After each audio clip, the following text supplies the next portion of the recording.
Right here, I'm going to cut my segments using what's called a wedgie sled. You can go to Jerry Bennett's YouTube and his website and get free plans for this. This bowl is going to have 16 segments on each ring at a 22.5 degree angle.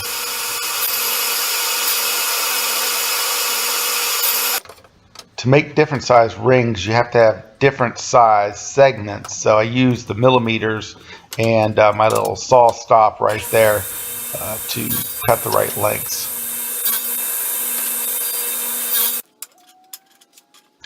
Before glue up, I like to put my rings together just to make sure there's no gaps. If there are, then I'll sand it down. Normally with the wedgie sled, I don't get any gaps. These two rings are made from maple and Paduk.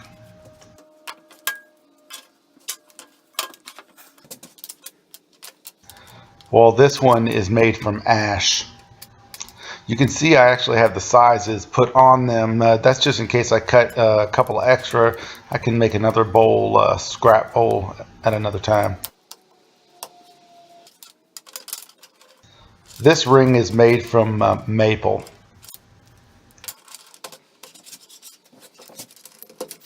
This is just a quick shot of me gluing up the rings using a little tiny paintbrush and some glue. What I'm doing here is drilling out the center of the bottom of the bowl, and I'm going to put a plug in the center to fill it out. Here's the plug right there.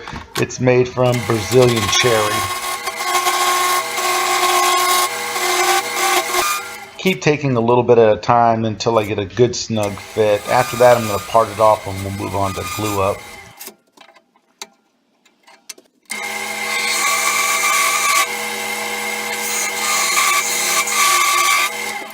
You see my tool rest came loose there, just didn't have it tight enough.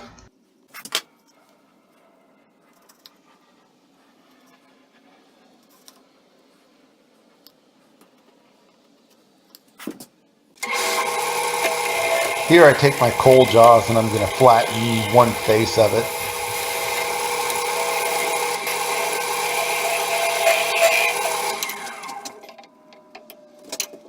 This is a quick and easy sanding disc. I'll post my video about this right above here.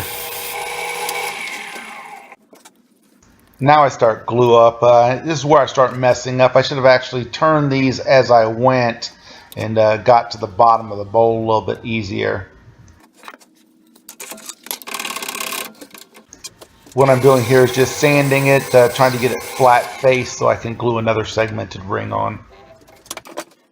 The ring that's already on there is ash with a couple of pieces of epay in it.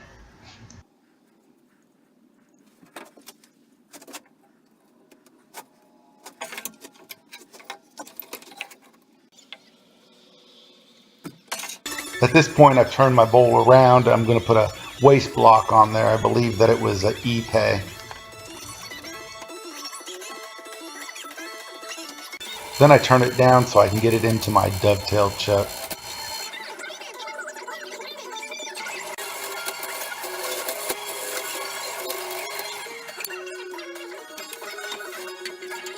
Now that I have it turned around, I'm going to true it up.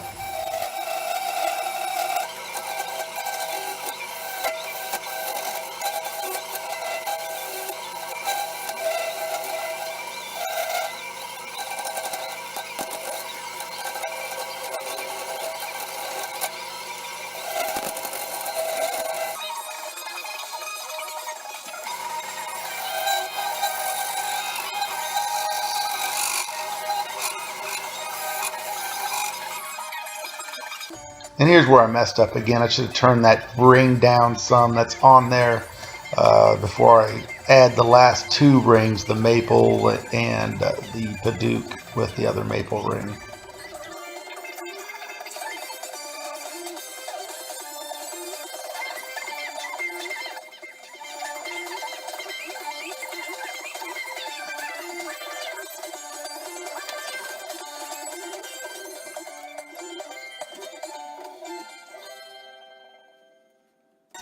And again, I'm going to true up the outside of the bowl with the rest of the bowl that was already trued up. You'll notice I kind of go through the gambit with my tools. I use whatever I feel like. Right here I'm using a gouge. In a minute you're going to see me use a square carbide. By the end you'll see me hollowing out with a round finisher. So it's all what you feel comfortable with and what you get away with. I actually used a hollower at one point. I don't think oh yeah, I did. There it is.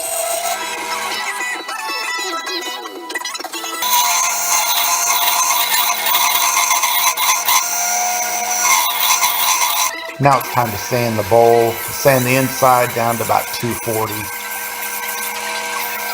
And on the outside you'll see I use my drill with a sander connected to it.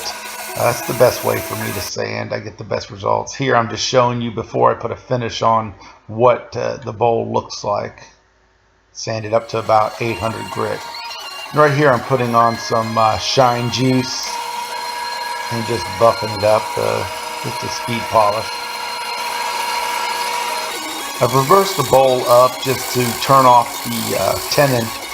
Make sure when you're using your coal jaws you keep it down to the lowest speed and you bring your tail stock up.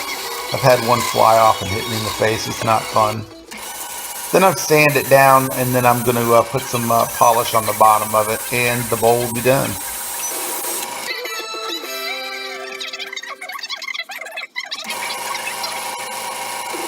And here it is, complete. Overall, I'm pretty happy about this bowl right here. When I was gluing up these, I did do one of them wrong, but I think it just has a little flair to it. So now I've got 2 pieces there of Paduk and 2 pieces of maple right there. So I think it just adds a little bit of flair, and I like the way that the Ipe comes out right there, and on the bottom was that Brazilian cherry. All right, well, another bowl in the books. Hope you enjoyed.